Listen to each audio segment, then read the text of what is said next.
Hi hello ಎಲ್ರಿಗೂ ನಮಸ್ಕಾರ. Welcome back to our YouTube channel.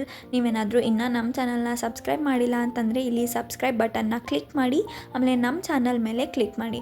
So that ನಿಮಗೆ ಅಂತ ನಾವು ಹೊಸ ಪ್ಲೇಲಿಸ್ಟ್ ಸಹ ಕ್ರಿಯೇಟ್ ಮಾಡಿದ್ದೀವಿ. ಅಲ್ಲಿ ಕುಕ್ಕಿಂಗಲ್ಲಿ ನಿಮಗೆ ಕ್ವಿಕ್ ಬ್ರೇಕ್ಫಾಸ್ಟ್ ರೆಸಿಪೀಸ್, ಆಮೇಲೆ 5 ಮಿನಿಟ್ಸ್ ಚಾಟ್ ರೆಸಿಪೀಸ್ ಎಲ್ಲ ಇದೆ. ಆಮೇಲೆ technology, art and craft, rangoli ಎಲ್ಲ ಇದೆ. ಸೊ ಪ್ಲೀಸ್ ಡು ವಿಸಿಟ್ ಆ ಚಾನಲ್. ಹಾಯ್ ಫ್ರೆಂಡ್ಸ್, ಇವತ್ತು ನಾನು ನಿಮಗೆ ಮನೇಲೆ ಮಾಡ್ಕೊಳ್ಳೋಂಥ ಈಸಿಯಾಗಿರೋ ಹಸಿ ಗೊಜ್ಜನ್ನ ಹೇಳ್ಕೊಡ್ತಾ ಇದ್ದೀನಿ. ಇದು ಬಿಸಿ ಅನ್ನಕ್ಕೆ ಹಾಕೊಂಡು ತಿಂದರೆ ತುಂಬ ರುಚಿಯಾಗಿ ಚೆನ್ನಾಗಿರುತ್ತೆ. ಇದಕ್ಕೆ ಬೇಕಾಗಿರುವಂಥದ್ದು ನಾನು ಹೇಳ್ತಾ ಬರ್ತೀನಿ. ಒಂದು ನಿಂಬೆಹಣ್ಣ ಗಾತ್ರದಷ್ಟು ಹುಣಸೆಹಣ್ಣನ್ನು ತೊಗೊಂಡು ಅದನ್ನು ರಸ ಎಲ್ಲ ತೊಗೊಂಡು ಇಟ್ಕೊಂಡಿದ್ದೀನಿ.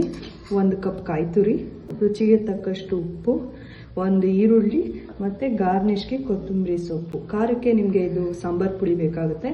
ನೀವು ಕಾಂಬಿನೇಷನಲ್ಲಿ ಸಾಂಬಾರು ಪೌಡರು ಮತ್ತು ನಿಮಗೆ ಖಾರ ಜಾಸ್ತಿ ಬೇಕಂದರೆ ಚಿಲ್ಲಿ ಪೌಡರು ಹಾಕೋಬೋದು. ಈಗ ಸ್ಟಾರ್ಟ್ ಮಾಡೋಣ.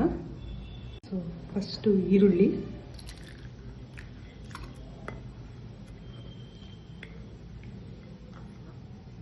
ಆಮೇಲೆ ಕಾಯಿ ತುರಿ,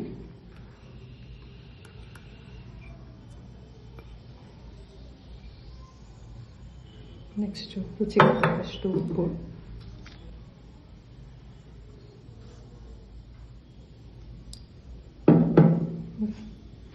ಸ್ಪೂನಷ್ಟು ಸಾಂಬಾರು ಪುಡಿ ಹಾಕೋತಾ ಇದ್ದೀನಿ ನಾನು. ನೀವು ಖಾರ ನೋಡ್ಕೊಂಡು ಇನ್ನೂ ಎಕ್ಸ್ಟ್ರಾ ಹಾಕೋಬೋದು. ಈಗ ನಾನು ಮಾಡ್ತಾ ಇರೋದು ಇಬ್ರಿಗಾಗುತ್ತೆ ಇದು. ನೀವು ಜಾಸ್ತಿ ಹುಳಿ ಬೇಕು ಅಂದರೆ ಹುಣಸೆಹಣ್ಣು ಜಾಸ್ತಿ, ಖಾರ ಕಮ್ಮಿ ಹಾಕೋಬೋದು. ನಿಮಗೆ ಇನ್ನೂ ಎಕ್ಸ್ಟ್ರಾ ಬಾಯಿಗೆ ಸಿಗಬೇಕು ಅಂದರೆ ಕಾಯಿ ಈರುಳ್ಳಿ ಎಲ್ಲ ತೊಗೋಬೋದು. ಹಸಿ ಈರುಳ್ಳಿ ತುಂಬ ಇಷ್ಟ ಇಲ್ಲ ಅಂದರೆ ಬರೀ ಈರುಳ್ಳಿ ಕಮ್ಮಿ ಹಾಕಿ ಕಾಯಿ ಜಾಸ್ತಿ ಇಟ್ಕೋಬೋದು. ಸೊ ನೀವು ಹೇಗೆ ಬೇಕು ಹಾಗೆ ಮಾಡ್ಕೋಬೋದು. ಮೇನ್ ಇಂಗ್ರೀಡಿಯೆಂಟ್ ಬಂದು ನಿಮಗೆ ಹುಳಿಗೆ ನೀವು ಹುಣಸೆ ರಸ ಮತ್ತು ಸಾಂಬಾರು ಪೌಡರು, ಖಾರ ಹುಳಿ ಅಡ್ಜಸ್ಟ್ ಮಾಡ್ಕೊಂಡು, ನಿಮಗೆ ಖಾರ ಜಾಸ್ತಿ ಬೇಕು ಅಂದರೆ ಸಾಂಬಾರು ಪೌಡರ್ ಜಾಸ್ತಿ ಹಾಕ್ಕೊಂಡು, ಹುಳಿ ಜಾಸ್ತಿ ಇರಬೇಕು ಅಂದರೆ ಹುಣಸೆ ರಸ ಜಾಸ್ತಿ ಹಾಕೋಬೋದು.